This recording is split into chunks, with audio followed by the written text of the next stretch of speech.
भारतीय क्रिकेटमध्ये मुंबई क्रिकेटचा सिंहाचा वाटा आहे।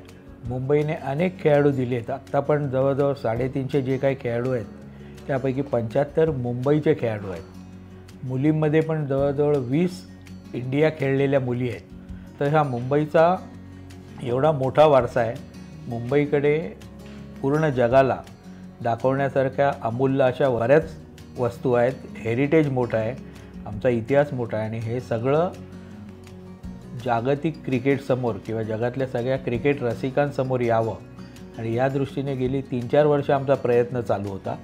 पण या प्रयत्नाला आता यश आलं आणि शरद पवार यांच्या नावाने हे क्रिकेट म्युझियम आम्ही बनवण्याचं ठरवलं आणि ते आता जवळजवळ पूर्णत्वाला येण्याच्या बेतात आहे। ऑगस्टमध्ये त्याचं उद्घाटन होईल आणि या उद्घाटनाला स्वतः शरद पवार साहेब आणि सुनील गावस्कर हे दोघे असतील आणि त्याशिवाय बऱ्याच नामवंत व्यक्ती इकडे येण्याची शक्यता आहे। तर ते उद्घाटनाचा दिवस ठरवणं आणि ह्या सगळ्या गोष्टी चाललेल्या आहेत। दुसरं राहिलं शरद पवार साहेबांचं नाव कशासाठी म्हणून, तर शरद पवारांचं नाव अशासाठी आहे की पवार साहेबांनी मुंबई क्रिकेटला अक्षरशः सोन्याचे दिवस दाखवले। कारण मुंबई क्रिकेटमध्ये क्रिकेट खेळण्याच्या बाबतीत काही प्रश्नच नव्हता, ते चांगल्याच लेवलचं होतं। पण ॲडमिनिस्ट्रेशन जे करताना किंवा प्रशासकीय सोयी सवलती क्लबना किंवा क्रिकेटरना किंवा कोणालाही देण्यामध्ये शरद पवारांचं जे विजन आहे ते पवारसाहेबांचं विजन हे नेहमी आम्हाला मार्गदर्शक ठरलं, प्रेरणादायी ठरलं। त्यांनी अनेक नवीन गोष्टी चालू केल्या। उदाहरण देतं तर क्रिकेट इम्प्रूव्हमेंट कमिटी आहे, की क्रिकेटशी संबंधित ज्या गोष्टी असतील त्या क्रिकेटर्सनी पाहाव्या हा कटाक्ष त्यांचा होता आणि तोच आम्ही चालू ठेवलेला आहे। तर क्रिकेटशी संबंधित गोष्टीची क्रिकेट इम्प्रूव्हमेंट कमिटी बघते आणि बाकी प्रशासकीय कामं आम्ही कमिटीवाले बघतो। तर हे शरद पवारांचं नाव देणं हे आमचं भाग्य आहे की त्यांचं नाव देण्याच्या कमिटीमध्ये आम्ही आहोत। तर हे आमचं भाग्य समजतो की साहेबांच्या नावाने म्युझियम होत आहे आणि स्टेट ऑफ द आर्ट असं हे म्युझियम असेल आणि भरपूर त्याला लोकांचा प्रतिसाद मिळेल आणि एक वेगळ्या पद्धतीचं म्युझियम असेल ते। 21 ऑगस्ट ते 30 ऑगस्ट या दरम्यान आता या उद्घाटनाशी संबंधित फार मोठ्या व्यक्ती आहेत, त्या सगळ्यांची वेळ जुळून येईल। तर त्याप्रमाणे 21 ऑगस्ट नंतर करायचं ठरवलं आहे। पण त्याच्यानंतरच्या 5, 6, 7 दिवसामध्ये जसे सगळ्यांचा योग जुळून येईल त्याप्रमाणे एक दिमागदार उद्घाटन सोहळा इकडे होईल आणि आम्हाला अपेक्षा आहे की महाराष्ट्रातील मोठे क्रिकेटर्स किंवा राजकीय क्षेत्राशी संबंधित किंवा असे बरेच जण येण्याची शक्यता आहे।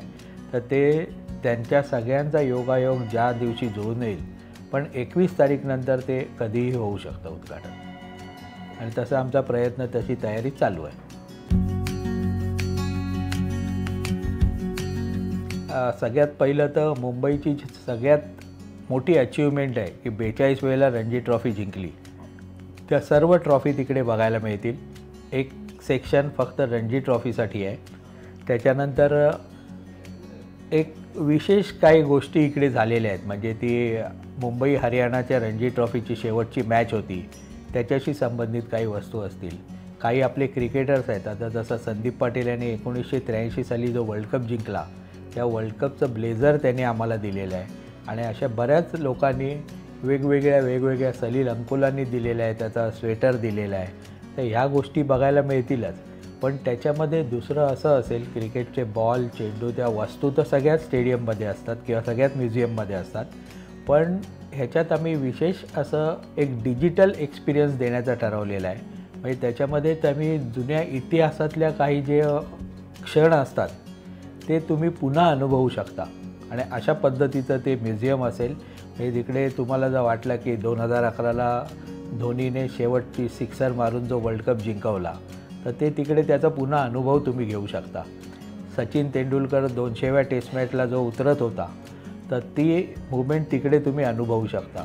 तर असं एक वेगळ्या पद्धतीचं आहे, एक छोटंसं मिनी थिएटर आहे त्याच्यामध्ये आणि त्याच्यामध्ये पण बरंच काय क्रिकेटशी संबंधित काही फिल्म्स असतील किंवा काय असेल ते आहे। बऱ्याच लोकांची चौकशी होती की मुंबईमध्ये जी MCAमध्ये असलेली लायब्ररी आहे ती अख्ख्या देशात फेमस आहे. त्या लायब्ररीचं पण रिनोव्हेशन आम्ही केलेलं आहे आणि ते रिनोव्हेटेड लायब्ररी तिकडे आणि भरपूर संदर्भ ग्रंथ आहेत तिकडे. म्हणजे बरेच पत्रकार इकडे येऊन बसायचे आणि जे कुठचे अख्ख्या भारतात अवेलेबल नाही असे काही ग्रंथ आपल्याकडे आहेत, काही पुस्तकं इकडे आहेत. तर त्या सर्वांना आम्ही चांगल्या पद्धतीने प्रेझेंट करू. तिकडे अभ्यास करण्यासाठी त्यांना बसून तेवढी चांगली जागा बनवलेली आहे आणि एक छान अशी लायब्ररी तिकडे आहे. बाकी एक अजूनही काय याच्यात नवीन नवीन सगळी भर पडते. जे आमचे ॲडमिनिस्ट्रेटर आहेत, आमचे क्रिकेटर आहेत, या सगळ्यांचे आम्ही मुलाखती घेतलेल्या आहेत आणि त्या मुलाखती पण तिकडे बघायला मिळतील. म्हणजे नुसत्या वस्तू पाहण्याचं ते म्युझियम नसेल, तर वस्तूंबरोबर काही क्षण तुम्ही पुन्हा अनुभवू शकाल असे आम्ही काही प्लॅन्स केलेले आहेत.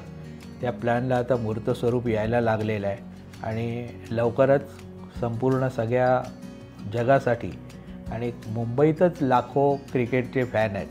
म्हणजे आम्हाला खात्री आहे की एकही दिवस तो म्युझियमचा दिवस रिकामा जाणार नाही, कारण मुंबईत लाखो लोक आहेत जे क्रिकेटचे चाहते आहेत आणि तसेच भारतातून येणारे सगळे बरेच येतील इकडे. तर त्याचं पण एक योग्य पद्धतीने त्यांना एंट्री देणं किंवा त्यांना एक्सप्लेन करणं किंवा ती टीम बनवणं, ह्या सगळ्या गोष्टी आमच्या एक एक आता फायनल टच चालू आहे आणि हे सगळं अतिशय छान स्वरूपामध्ये 21 तारखेनंतर सगळ्यांसमोर येईल. हे सगळ्यांसाठी खुलं असणार आहे आणि मला खात्री आहे की मुंबई दर्शनसाठी जे जे आपले टुरिस्ट येतात, पर्यटक येतात, तर त्यांना त्यांच्यामधला एक कार्यक्रम हा नक्की स्टेडियम किंवा म्युझियम बघणं येईल. म्युझियमबद्दल आमचा 2-3 पद्धतीचा विचार चालू आहे की म्युझियम दाखवायचा बरोबर स्टेडियम पण दाखवायचा, बरोबर गाईड द्यायचा. तर ह्या सर्व आम्ही फायनलाईज करत चाललो आहे. शुल्क अर्थातच असणार तिकडे आणि तिकडे काहीतरी सोविनियर वगैरे पण आम्ही देण्याचा प्रयत्न करतो आहे की कोणी एखाद्या क्रिकेट रसिकाने व्हिजिट केली की त्याला इकडनं जाताना काहीतरी आठवण बरोबर घेऊन जावीशी वाटली पाहिजे. तर ती गोष्ट पण तिकडे असणार आहे आणि टुरिस्टचा मोठ्या अट्रॅक्शनचा स्पॉट होणार आहे हा. कारण आत्ता पण मुंबई दर्शन किंवा कोणी जे मुंबईत येतात ते चर्चगेटला उतरून वानखेडे स्टेडियमचं बाहेरनं दर्शन घेतल्याशिवाय तरी जात नाहीत आणि हे तर त्यांना स्टेडियमच्या आतमध्ये जाण्याची परवानगी मिळणार आहे. त्यांना त्यांचे आवडते जे काय क्रिकेटशी रिलेटेड आहे ते सगळं बघायची व्यवस्था होणार आहे आणि मला वाटतं सगळ्यांसाठी तो एक चांगला योग असेल आणि सगळे ते लाभ घेतील आणि भरपूर ह्याला रिस्पॉन्स मिळेल. फक्त ह्याला स्टेडियममध्ये ऑफलाईन तिकीट विक्री की ऑनलाईन तिकीट विक्री ते आम्ही जेव्हा ते सुरू करू तेव्हा डिक्लेअर करू. कारण अचानक जर कोणी आले तर तेवढे आम्ही किती जणांना तिकडे सामावून घेऊ शकतो हा सगळा अभ्यास सध्या चालू आहे आणि ते एकदा झालं की तिकडे त्या म्युझियममध्ये एंट्री कशा पद्धतीने देऊ ते सगळं ठरवू आणि सगळं डिक्लेअर करू आम्ही तेव्हा. आमचे अध्यक्ष अजिंक्य नाईक ह्यांच्या गायडन्सखालीपेक्षा नेतृत्वाखाली आम्ही ही सगळी कामं करतो आहे. बरीचशी कामं गेल्या वर्षभरात झालेली आहेत.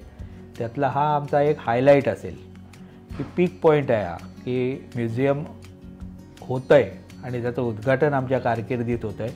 पण केवळ अध्यक्ष, सेक्रेटरी किंवा ऑफिस बेरर असं नसतं. आमची जी पूर्ण 16 जणांची टीम आहे ती नेहमी एकमताने काम करते. म्हणजे कुठचाही प्रोजेक्ट करायचा झाला तो किती मोठा असू दे किती लहान असू दे, पण त्या प्रोजेक्टला संपूर्ण ॲपेक्स काउन्सिलचं 100% सहकार्य असतं. कोणीही ह्याच्यामध्ये कुठचं दुमत नसतं. एकदा आम्ही करायचं ठरवलं की संपूर्ण एकजुटीने करतो आणि त्यामुळे हे असे छान कार्यक्रम सगळे होत आहेत आणि हा म्युझियम म्हणजे त्याच्यात एकदम हायलाईट ठरेल आमच्या जे काय आता 6 वर्षाची कारकीर्द आहे याच्यात. तर आम्ही अतिशय सुदैवी समजतो स्वतःला की ह्या पिरियडमध्ये आम्ही काम करतो आहे. आम्हाला चांगले चांगले अध्यक्ष मिळाले. आता अजिंक्य नाईक हे जे सगळ्यात यंगेस्ट प्रेसिडेंट असे मानले जातात MCAचे आणि त्यांचं विजन फार मोठं आहे आणि त्याचा अनुभव गेल्या वर्षभरात सगळ्यांना आलेला आहे. मोठे मोठे कार्यक्रम आम्ही केले, पण हे सर्व कार्यक्रम करताना साथ हवी असते ती मुंबईतल्या मैदान क्लब आणि ऑफिस क्लबच्या सेक्रेटरीची आणि त्याचबरोबर साथ आम्हाला मिळते ती ॲपेक्स काउन्सिलची आणि जे MCAचे स्टाफ आहेत आणि त्यांचं अतिशय सुंदर सहकार्य असतं याच्यामध्ये. आमचे जे सगळ्यात अनुभवी आहेत CS नाईक साहेब आहेत, तर त्यांचं मार्गदर्शन असतं आणि हे सगळ्या मिळून, कारण हे एकाच दुसऱ्याचं काम नसतं, it is a team event आणि त्या क्रिकेटची जशी टीम असते तशा वेगवेगळ्या जबाबदाऱ्या घेऊन आम्ही ती कामं करतो आणि त्याच्यामुळे इतक्या चांगल्या चांगल्या गोष्टी घडत आहेत.